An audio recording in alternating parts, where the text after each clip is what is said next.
조선 후기 정치적 안정과 문화적 부흥을 이루었다는 평가를 받는 영조.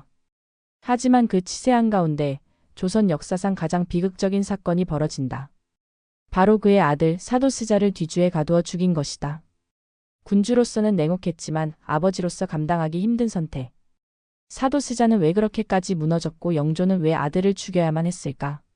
이 이야기는 단순한 부자 갈등이 아니라 조선이라는 체제가 품고 있던 균열의 폭발이었다. 챕터 1 아버지의 기대 속에 태어난 아들. 사도세자는 영조의 둘째 아들이자 유일한 적통세자였다. 그의 탄생은 왕실의 큰 기쁨이었고 영조는 그에게 강한 애정을 쏟았다. 어려서부터 학문과 예법을 철저히 가르쳤고 장차 성군으로 키우기 위해 정성과 시간을 아끼지 않았다. 세자는 총명했고 글재주와 감수성이 뛰어났다.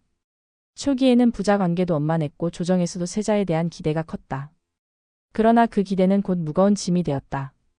영조는 작은 실수에도 분노했고 세자의 언행을 꼼꼼히 감시했다.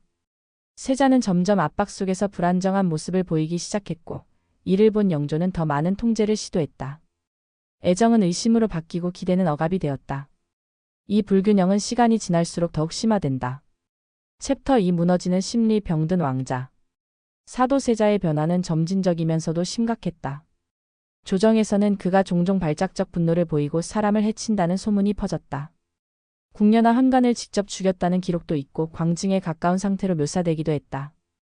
그러나 당시 조선의 의료 수준이나 정신질환에 대한 인식 부족을 감안할 때 그를 단순한 광인으로 단정짓긴 어렵다.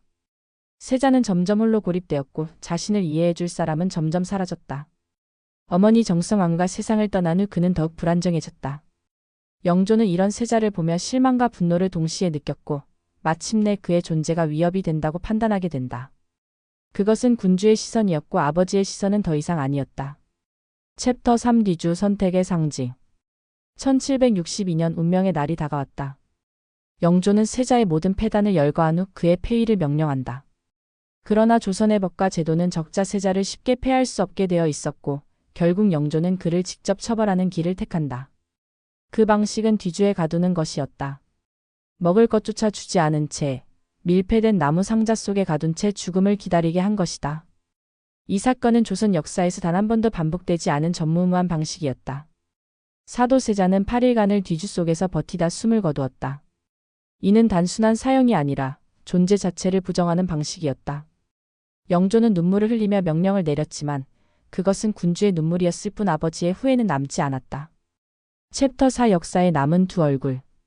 사도세자의 죽음은 조선을 뒤흔든 사건이었다.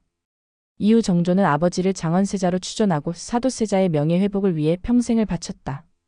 정조는 아버지의 비극을 정치적 자산으로 삼기도 했지만 동시에 그를 통해 조선의 정통성과 개혁 의지를 계승하고자 했다.